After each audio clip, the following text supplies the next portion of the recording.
All right, Shalom. Shalom, Yasharala. This is Brother Yahweh from the GMS Nashville camp back here with another lesson. Before I start this lesson, I want to give all praise and glory honors to Yahweh, by Hashem, Yahweh Shai, by Hashem, Rakakwadash. Double honors to the apostles and elders of GMS that's pushing this word through the spirit and power of Yahweh, by Hashem, Yahweh Shai. Yeah, I'm back at it with another lesson once again through the spirit. Lord willing, this is going to be edifying for you sincere brothers and sisters who are going to be watching. But I got an article out. This is on AJ English. It's another one is basically another RT news news app to have. But what I came across on this was posted a day ago. It says racism and the black hole of gun control in the U.S. So, and also the title of this lesson, the Salakia, it's gun laws turn into martial law. All right, or gun laws equal martial law. Because reading the title alone, it's just like this is just gonna push more and more to martial law and proving how Esau is nothing but a devil, man, which devil means deceiver. All right, so moving on, it says would tighter gun laws help protect African Americans or make them more vulnerable to racism and police brutality? And he's talking about Jake, the Israelites, because we're not African Americans, we're not Hamites, we don't come from Ham, we come from Shem. So I think it's in Exodus 11:7 how the Lord said there's a difference between Egypt and Israel. All right, so that's a cut right there. But the real matter at hand is on this article. I'm gonna skim through it. I'm not gonna read it too long. You can read it for the whole thing for yourselves if you would like. But we're gonna skim down here and get out a couple scripts. But once again, Lord willing, this is edifying for any of you sincere brothers and sisters who are gonna be watching. But down here it says a house full of guns. I do not think it's an exaggeration to suggest that lax gun laws and easy access to firearms are a fundamental reason for the success of the civil rights movement. Charles E. Cobb Jr. notes that eloquently, if I pronounce that word right, in his excellent treatise on the subject titled to this nonviolent stuff get you killed. The tradition of armed self-defense in Afro-American history, writes Cobb, cannot be disconnected from the success of what today is called the nonviolent civil rights movement. This is something many people either forget or never learn. Guns protected the black people who were marching for freedom. If not for the threat of gunfire, many more peaceful protests and possibly the movement itself would have been silenced by violence. Simply put, Cobb continues, because non-violence worked as well as a tactic for effecting change and was demonstrably, if I pronounce that word wrong, Salakia, improving their lives, some black people choose to use weapons to defend the non-violence freedom movement. It says, I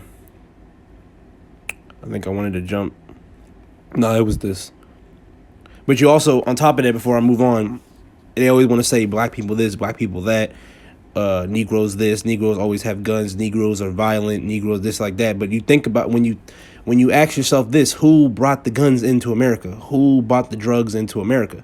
The so-called white man, because he's the real gangster, he's the real threat, he's the real terrorist.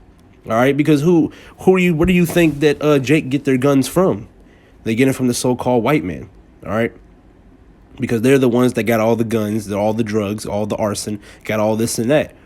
All right? Because they always like to push that thing where they say, oh, man, so-called black people are violent. All they got is guns and drugs. Because that's what you gave the people, man. That's what you gave our people. All right?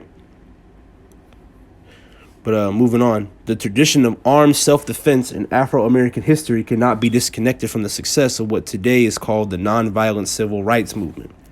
Today, our view of the civil rights movement is far removed from the realities of the time. I never experienced the violence and bloodshed of white supremacy during that era, and I cannot even really imagine it.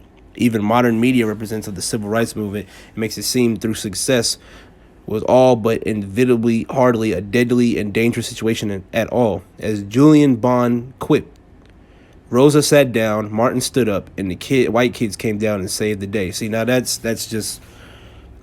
Well, Martin Luther King Jr., he was a coon, and we all know he's a coon. So we don't have to get deep into that because that was just simply well known. But moving on, civil rights icons such as Martin Luther King Jr. and W.E.B. Du Bois or Webb come across in our polished history as gentle pacifists, but Cobb notes that even Martin Luther King Jr. had a house full of guns, while Webb Du Bois wrote after the 1906 Atlanta massacre. If a white mob had stepped on the campus where I lived, I would, without hesitation, have sprayed their guts over the grass. Black people's access to guns was fundamental to the success of Black freedom movement. There is in no small part because the main opponent of Black freedom was the government itself. American history is written with the blood of Black families killed by white people who found themselves protected by our government's belief in the supremacy of its white citizens. Yeah, because it is white supremacy, man. All right, that shit's real. Everyone likes to always debunk and say, oh, white supremacy ain't real. Really, it's just Edomites who are even saying that because the so-called white man in Esau, Edom. All right. We know Esau tries to be slick, man. We know what you're doing, Esau. We know that you're trying to have prophecy not happen. We know that you're trying to stay in rulership. You know you're trying to wipe Jake out. We know that you're fucking up the foods, the chemtrails. We're not ignorant of Satan's devices, man. We know what you're doing, Esau. This isn't far-fetched, and this you stupid, man. You so-called white people are really fucking stupid, man. And this is just gonna all this gun law. You're talking about more gun laws. That's just gonna lead into martial law, man. All right, because that's when they come in and take all your guns, take all your goods, and be in control of you. That's when the military takes control, man. But I'm gonna get that in a minute because I have an article on that after we read this. Unable to rely on the government for security, Black people turned to the best protection they had, constitutionally protected access to firearms because now everybody likes to go with that right to bear arms, that shit, which really that's all gonna go out the window when martial law comes in attack, because they're gonna take their guns, they're gonna take your food, they're gonna take it all, man. All this is leading into martial law. Trump already so we'll read on in a second. Let me just say this. Trump already passed the national state of emergency back in February of this year, man. All right, which is AKA martial law. All right, and that also goes to that impeachment crap that they're trying to do and extending the what's it called? The acts. I forgot. Oh man, they extended it 3 months. You know what I mean, Salakia. But I forgot what it was called. I'm having a little brain fart, but it extended it 3 months. Go back to the Trump impeachment. He's not going to get impeached because once they sign off on certain things, they can't be impeached, and he has to sign off more. All right. So when he's signing off, he can't be impeached. All right. So think about it. If he's not impeached, there's going to be riots. When he is impeached, there's going to be riots. All right. That also entitles back to the race wars, which is building up a boiling hot pot right now. All right.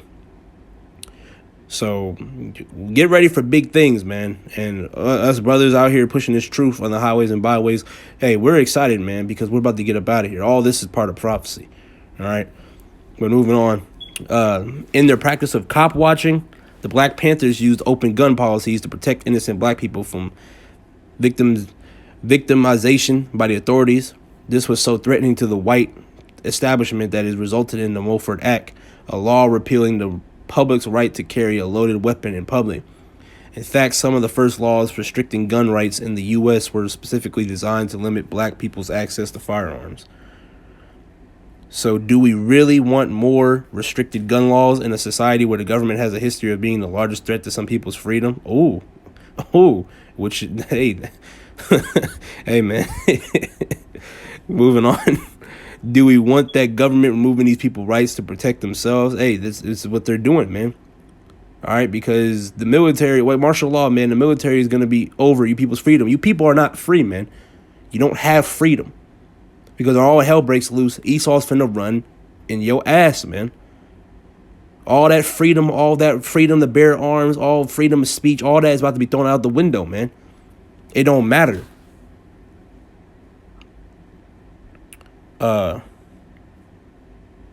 We'll get this part too. Yeah, we'll get that too, and then we'll get some scripts. Like I said, we're just reading a little bit of this, skimming through it. And you can matter of fact, We'll get this. We'll get this instead. But yeah, like I said, we're just skimming through this. You can read all this on your own. But it says that Black Lives Mattered. The U.S. has always had an uneasy time with the idea of black agency. This is especially true when it comes to owning weapons. Even the National Rifle Association, arguably the strongest and most aggressively vocal lobby in the U.S., is early silent when black people are killed for legally possessing firearms or toys. Yet, an uneasy in the U.S. with black gun ownership, it is apparently just an uneasy with black health care. As many have already noted, it is easier to access a firearm than mental health services. This is easily true in black communities where mental health is most often threat as a criminal justice issue. The outcome too often being imprisonment or murder. And that's the point. That's how Esau Edom moves, man. He gives you all these guns and drugs so we can kill each other, man. Because Esau wants us off and wants to wipe us out, man. That's why he puts all these. That's why he puts he puts churches. He puts in the neighborhood, in the ghettos. He puts fast foods in the ghettos. They put guns and drugs in the ghettos. They put a liquor store in every corner in the ghettos, man, because they want us to bug out and kill each other, man. That's the whole point. That's how Esau Edom is moving, man. That's how it's always been. That's why people are destroyed for lack of knowledge, which is Hosea 4 and 6, because they don't know what's going on, man. So-called Negroes, Latinos, Native Americans always want to talk about, hey, we need to stop killing our people. We need to get stuff together. Yeah, but you got to realize who's making y'all do this. The so-called white men. Esau Edom. All this is just it's just being pushed into prophecy more and more and building up martial law, man. Building up to the chip, building up to World War III, pulling up to plagues and pestilences, the famine. This is all being tied to it, man. All right, now I wanted to get out this article right here real quick, then the definition of martial law, then the article, then we're going to hop into some scripts. Martial law, which is a military government involving the suspicion of ordinary law. Unlike the previous military intentions, the general did not declare martial law. Yeah, the Wikipedia is the one I wanted to get down. This is a proclaim it, but it says martial law is the imposition of direct military control of normal civilian functions by a government, especially in response to a temporary emergency such as invasion or major disaster or in an occupied territory. And this is going to be a major disaster, man. Because Esau knows that he has a short time, which is Revelations 12 and 12. We're going to get, matter of fact, let's just get that now. Let's just hop scripts now. This is Revelations 12 and 12. Therefore rejoice, ye heavens, and ye that dwell in them. Woe to the inhabitants of the earth and of the sea, for the devil is come unto you, having great wrath, because he knoweth that he have a short time. Right, that goes to martial law and all these other prophecies, man. Because some of y'all are going to be put into prison, FEMA camps, be taken, be beaten, be raped, get eaten alive. That all goes to martial law, man. Because it's a major disaster. It's a state of emergency. That's what Trump passed back in February of this year. You can look it up. All right. Martial law can be used by governments to enforce the rule over the public. All right. As seen in multiple countries listed below. Right. And these other countries right now are going through martial law. All right. Hong Kong, China. What else is there?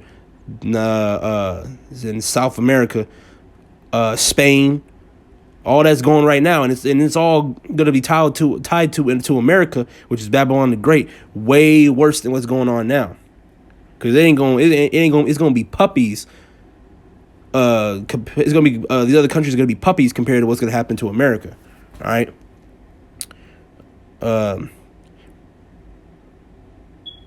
Martial law. Yeah, we'll read down here. We'll go down here. Martial law has also been imposed during conflicts in cases of occupations where the absence of any other civil government provides for an unstable population. Examples of the former military rule include post-World War II reconstructions in Germany and Japan, the recovery and reconstruction of the former Confederate States of America during Reconstruction era in the United States of America following the American Civil War, and Germany occupation of North France between 1871 and 1873 after the Treaty of Frankfurt ended the Franco-Persian War. Typically, the imposition of martial law accompanies curfews, which means they're not going to have you coming in and out of your homes at a certain time, which you need to be in at a certain time. They may say they need you in the house at 8 o'clock at night, You can leave the house again at 6 in the morning to go to work, but after you get off work, you go straight home. It can be something like that, which really that's what it is. The suspension of civil law, civil rights. All right, your civil rights. Oh, I know my rights. They're not going to give a damn about that. And habeas corpus, and the occupation of extension of military law or military justice to civilians. Civilians defy martial law may be suggested to military tribunal court martial. All right, so that's the military having full control over you civilians, man. You Americans, you prideful Americans, and if you don't do what they say, you gonna get clapped for it, man. They gonna make you take the chip. They gonna make you do this, that, and third. That's why you need Yahweh by Shem Shai, you Israelites, you so-called Negroes, Latinos, and Native Americans, because you people are gonna get fucked up, man. 2/3 of our people are gonna be fucked. All right.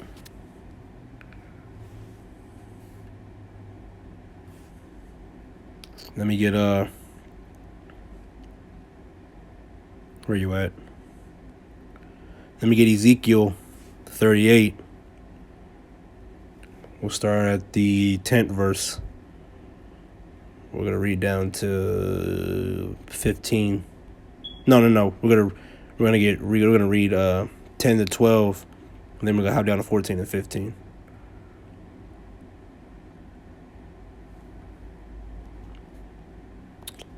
Bruh. Okay. Ezekiel 38 and 10. Thus saith the Lord Yahweh, it shall also come to pass that at the same time that the same time shall things come into thy mind, and thou shalt think of an evil thought. All right, and that's the evil thought is the military, man, because they've been planning this for a while. All right, this martial law has been planned for a while. They're planning things against us, man. Us in this truth, you civilians out there, everything's all being planned. All right, and that's the works of Yahweh by Shem Yahushai, because it's all set up to happen. All right, it's already been set up. Do we know what time, what day all this is going to happen? No, we don't. All right, Yahushai don't even know. Yahushai doesn't even know when he's returning. Only the Lord knows all these things, man.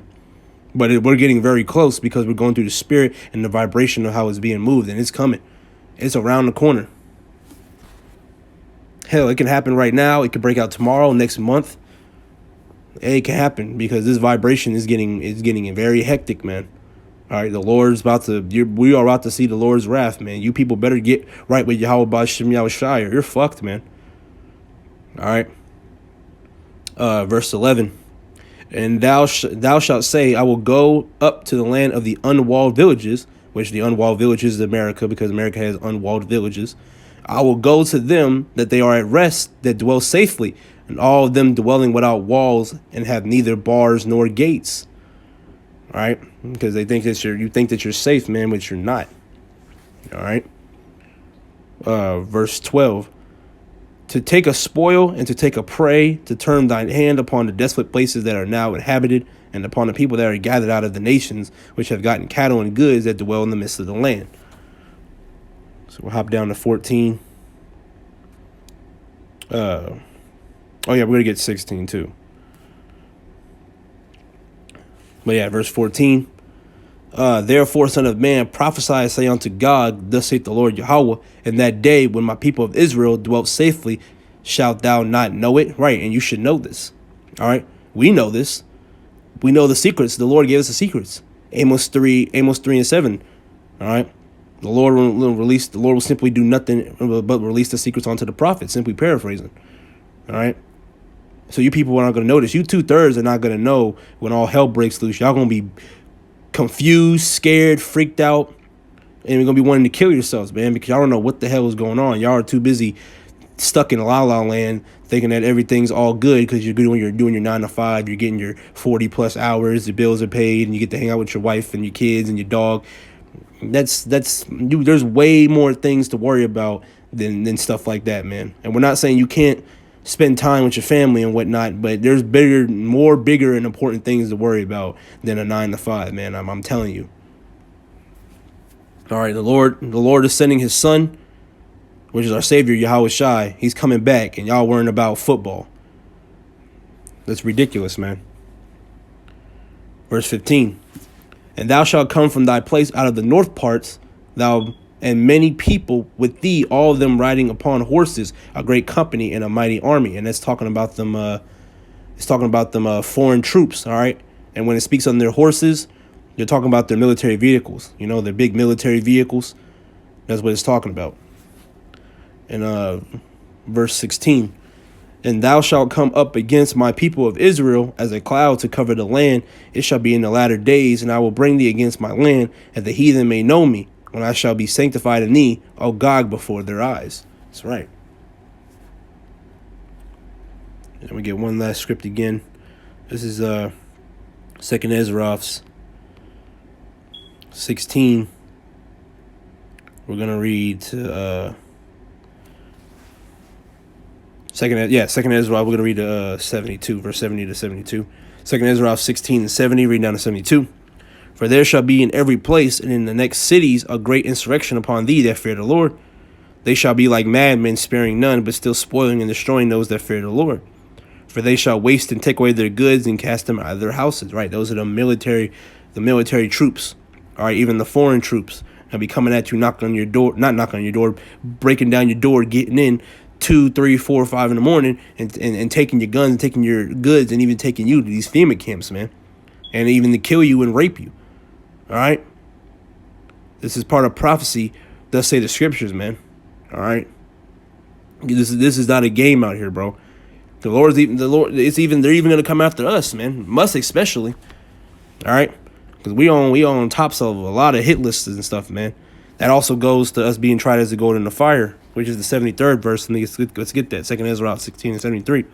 Then shall they be known who are my chosen. They should be tried as a gold in the fire. Right, that's us. And we are the Lord's chosen. And I say that with faith and humbleness, because I believe. All right, because faith without works is dead. You got to have faith in this thing. All right, so we are going to be tried, man. Because they're going to come at us, beating down our doors and taking us to FEMA camps and whatnot and being put into prison. All right. So this is just, you know, just more gun laws equaling to martial law. This is just being pushed more and more to martial law. That's simply it. All right. Just prophecy, once again, being fulfilled each and every day, brothers. It's literally what it is, and the Lord is having us being prepared spiritually to get through this, because we can't get through Jacob's trouble physically. We can only get through it spiritually, man. All right, so we got to stay prayed up and fast and continue to do the will of Yahweh by Shem Yahushai, and everything's going to be Gucci, all right? We're going to get that crown, and we're going to make it. I have faith we are. Every sincere brother that's pushing this word, we're going to make it, man. All right, but you 2/3 out there that the Lord says he's going to cut off in Zechariah, the 13th chapter and the 8th verse, hey, man. Get down or get put down. The Lord ain't playing with y'all, man. All right. But other than that, I'm probably going to end it right here. Well, if this lesson was edifying for you brothers and sisters who are watching. Before I close, I want to give all praises and glory honors to Yahweh, by Hashem, Yahushai, by Hashem, Rakakwadash. Double honors to the apostles and elders of GMS as pushing this word through the spirit and power of Yahweh, by Hashem, Yahushai. You brothers keep fighting this good fight of faith. Shalom. And Moaf Level Ball.